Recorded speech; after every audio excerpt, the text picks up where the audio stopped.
afternoon, everyone. Myself, Khushbu Mishra from Banaras University.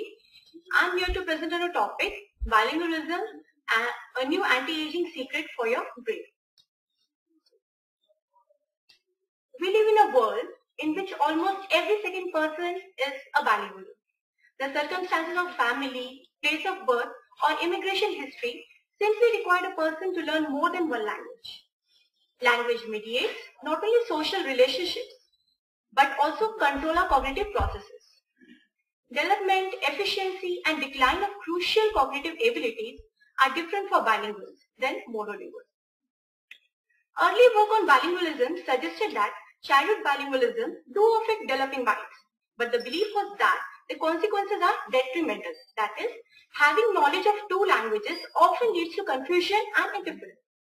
Large body of evidence demonstrates that verbal skills of bilinguals in each language are generally weaker in comparison to those of monolinguals in each language. On picture naming tasks, bilingual participants are slower and less accurate than monolinguals. Slower responses for bilinguals are often found for comprehending and producing words, even when the bilinguals respond in their dominant and first language. But in contrast to this pattern, researchers indicate that bilinguals at all ages demonstrate a better executive control than monolinguals matched in age and other background factors. Executive control is a set of cognitive functions as inhibition, switching attention, and working memory. It has been propagated that executive control emerges late in development and declines early in aging. But Hilsey and Kling summarize that bilingual advantage in slowing progression of loss of executive control in large number of studies with adults. Effects of aging on cognitive processes. As people age, they change in myriad of ways, both psychological as well as biological. The basic cognitive functions most affected by age are attention and memory. Perception also shows significant age-related decline attributable mainly to the decline of sensory capability or capacity.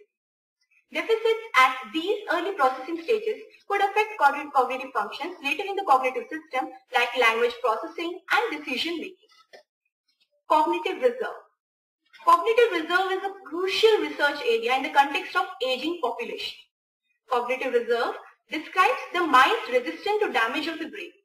It could be defined as an ability to optimize or maximize performance through differential recruitment of brain networks and or alternate cognitive strategies. The idea of reserve against brain damage stems from the repeated observation that there does not appear to be a direct relationship between degree of brain pathology or brain damage and clinical manifestation of that damage.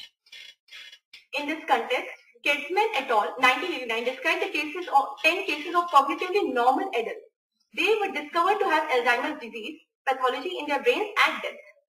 They speculated that these women did not express clinical features of AD because their brains were larger than average. Similarly, a stroke of a given magnitude can produce profound impairment in one patient while having a minimal effect on others. It has been proposed that the phenomenon of cognitive reserve may account as a causal factor for these effects. Bilingualism as an anti-aging. The finding that bilingualism enhances cognitive control raises the possibility that lifelong bilingualism protects against age-related cognitive decline and may even postpone the onset of symptoms of Alzheimer's dementia. Alzheimer's disease is a progressive, late neurodegenerative disorder. Age is the most obvious risk factor for Alzheimer's disease. At 65 years of age, the prevalence of AD is estimated to double approximately every 5 years. In a study conducted by Bialstock, Craig and Friedman 2007, hospital records were assessed for various types of dementia patients, and it was discovered that, in spite of being equivalent on variety of cognitive and other factors, the bilinguals experienced onset symptoms and were diagnosed approximately 3 to 4 years later than monolinguals. Monolingual patients were diagnosed on an average at the age of 75.4 and bilinguals on the age of 78.5. The replication from a new set of patients all diagnosed with probable Alzheimer's disease confirmed the results.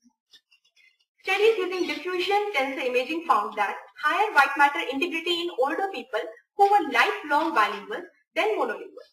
White matter could provide a reserve factor to compensate for deteriorating grey matter, in turn sustaining cognitive performance. Three questions about the results are their reliability, validity, and causality. For determining the reliability, several studies have replicated these findings. One study by Chertko 2010 reported partial support for these results and showed that multilinguals were diagnosed with Alzheimer's disease later than comparable to monolinguals, although more limited effect was found when monolinguals are compared to the bilinguals. Second, validity requires demonstrating specific relation between the predictor and outcome variables. Previously, socioeconomic status, cultural differences, and immigration status had been suggested as contributor or even the causes of valuable advantage. However, in the Toronto studies, educational level and occupational status favored the monolingual group and immigration status was ruled out as a contributing factor. Third, regarding cause and effect, it is possible that people with good brains are both resistant to dementia and are also more likely to learn second language. This is unlikely.